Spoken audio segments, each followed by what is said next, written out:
Hello everyone and welcome back. I'm your host, Master X, bringing back another episode of my reviews of Junji Ito's Fragments of Horror. Right now, as you might know, this is part 4. The other 3 parts I have put in a playlist that I will link below, along with this 4th part for those of you who might rewatch it again, because we'll be going over something maybe a bit emotional, to say the least, I guess. And it's kind of interesting, but on a side note, for the next few videos I might be wearing the same shirt. It's because I've actually gotten fairly decent at this kind of thing. I'm going to record a few in advance so I can have more time to work on larger projects that I can't wait for y'all to see. And without further ado, we will be talking about Junji Ito's short manga, Gentle Goodbye. It's quite interesting to say this, but this manga has some, I guess, a spoiler warning first, for those of you who want to skip and just see the review, is over there. And also, if you are not in a good emotional state, I would recommend not watching this one, because I will be discussing some kind of depressing topics. So, onward to the summary. The story starts up with the young life of a girl named Riko. She more or less has a dream every night of her father passing away, and the cycle continues, and it's different versions of it. And she's always had this kind of dream since she was very young, and it always frightens her. And she is all the way up until when she gets married to the prestigious Tokura family, that she still has these dreams. And every once in a while she wakes up in the middle of the night and her husband, Makoto, consoles her. But nonetheless, let's get on to Riko and Makoto's life. Most nights are, sitting around the dinner table to her in-laws being rather cold to her, like not welcoming at all or blatantly ignoring her existence. Just kind of rough on, I guess a newlywed. It's not something that you really want to happen, I guess. You would probably want to get along with your in-laws, but it would seem that Riko's have decided to completely ignore her existence. Further along,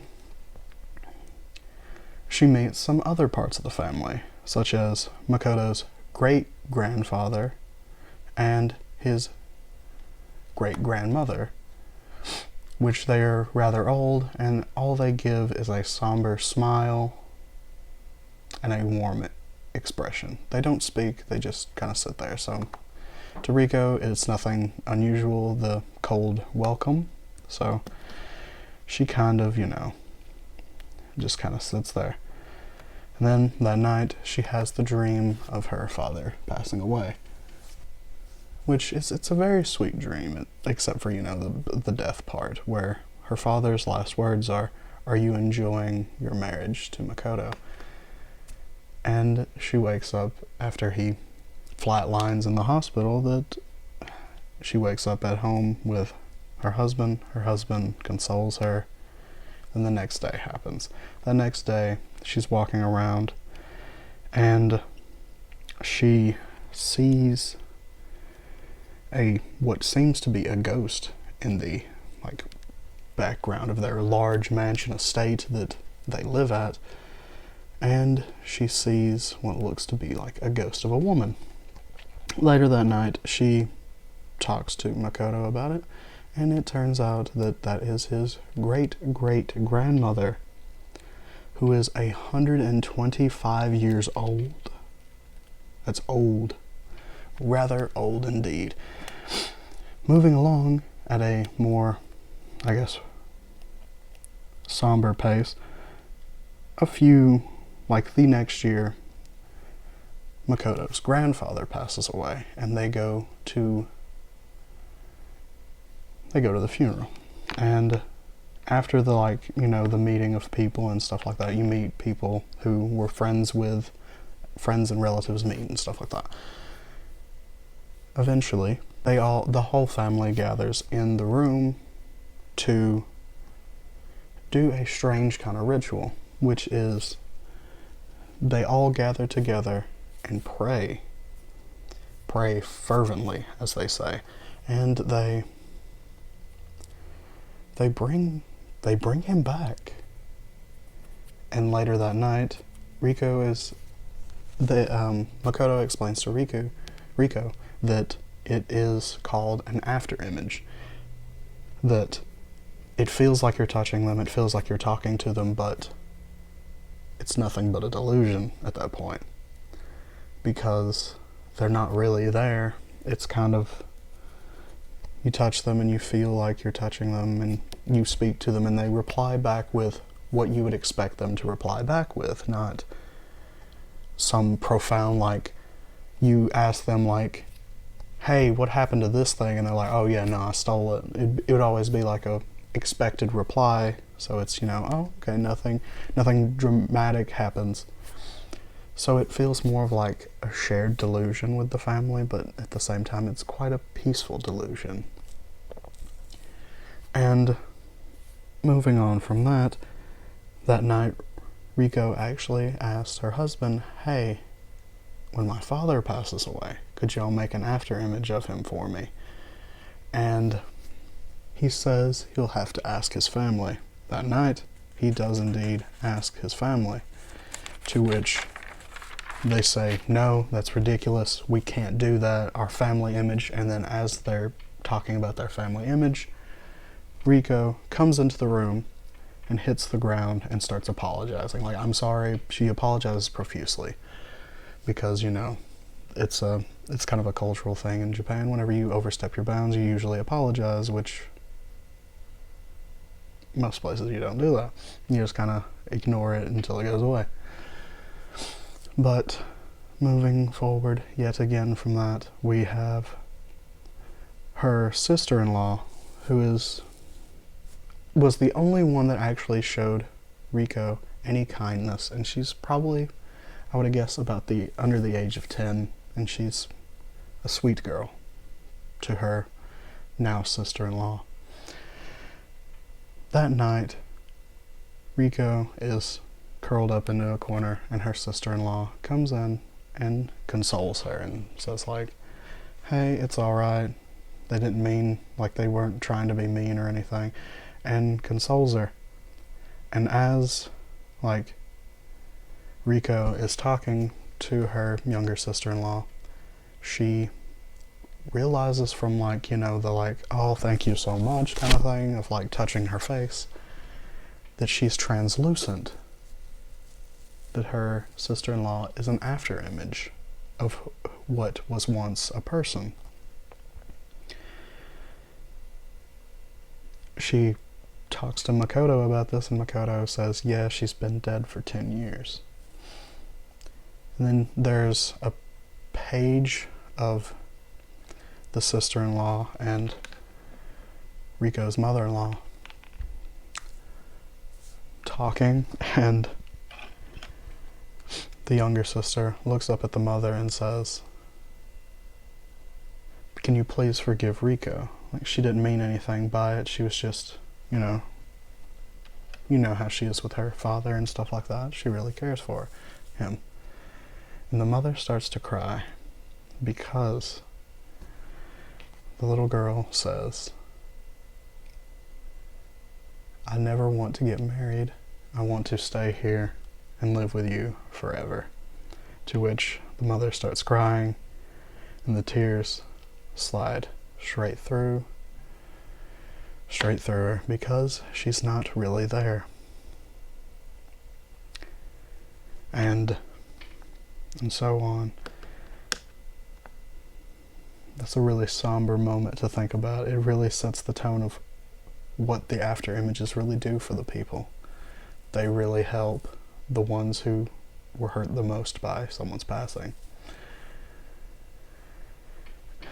I will come back to that sentiment at the end of this, so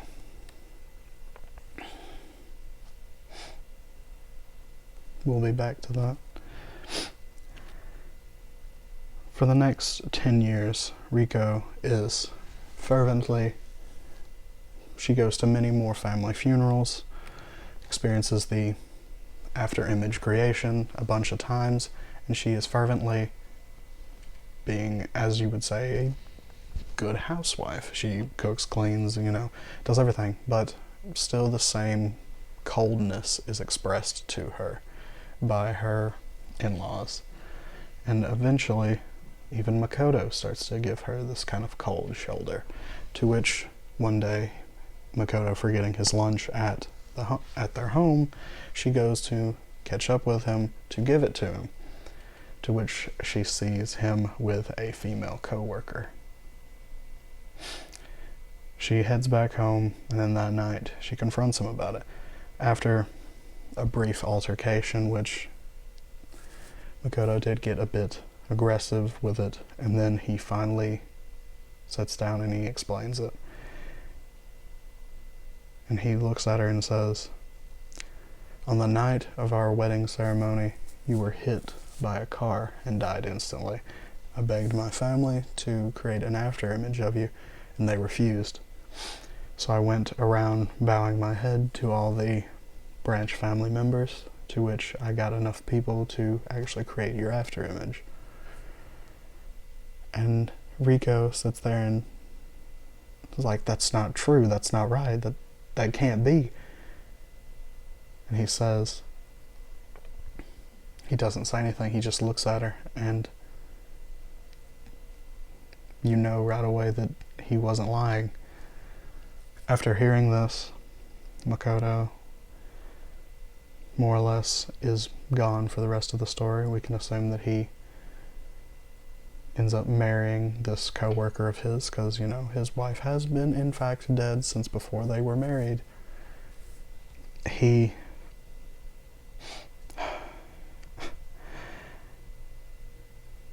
She leaves the house, and as she leaves, the younger sister, standing at the window, asks her where she's going, to which Riko doesn't respond, but bows and says goodbye. Riko then returns home to her father. Her father asks what's the matter, because he's a caring dad. To which the response back is nothing's the matter, as you look at her face and it is starting to become translucent.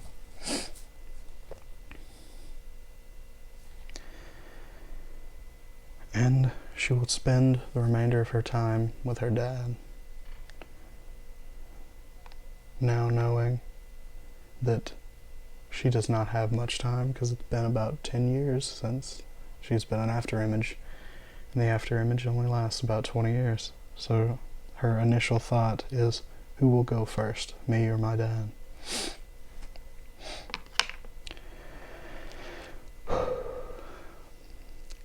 It's kind of a hard-hitting story. As for rating, this is the only story, in my opinion, until later on I might find the kindness in my own heart to give something a 10 of 10, but this one will probably be our only 10 of 10 from now on until we hit those. And for anyone that disagrees that this is a 10 out of 10 story, I got one question to ask you. Have you ever lost a loved one? If you haven't, then you'll understand in the next few years, because as the old saying goes, there are only two certainties in this lifetime: death and taxes. Unless you commit tax fraud for your whole life, I guess you'll skip out on taxes. But death is the only other constant then.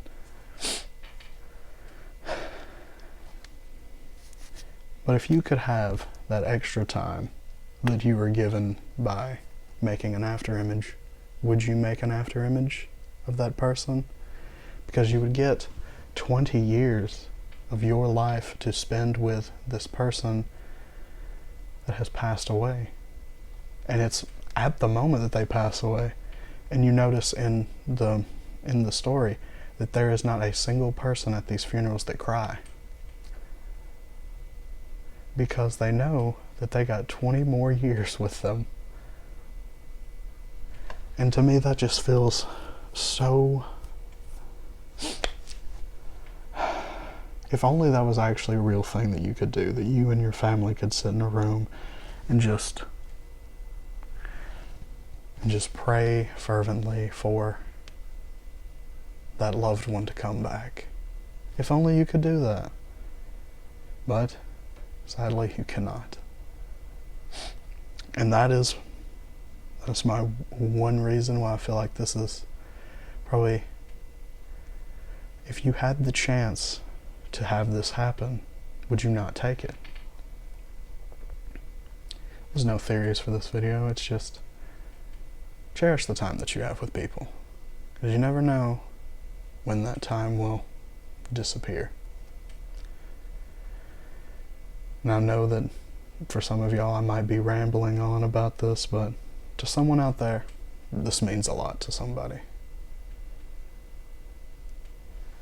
Don't think about, because we can't make after images, don't think about the time that you could have had if you had those extra 20 years that an after image could create. Think about those years that you've had with them, all the good memories. Think about those memories. Don't think about the ones you could have created. Think about the ones that you already have. And I know that this episode is probably not going to be a good one because, you know, people don't enjoy people getting emotional, but you know, this one's, it's my favorite story because of many reasons. One, because the thought of having someone return back to you, happening, it's fiction, but imagine if it wasn't. Be a fantastic thing.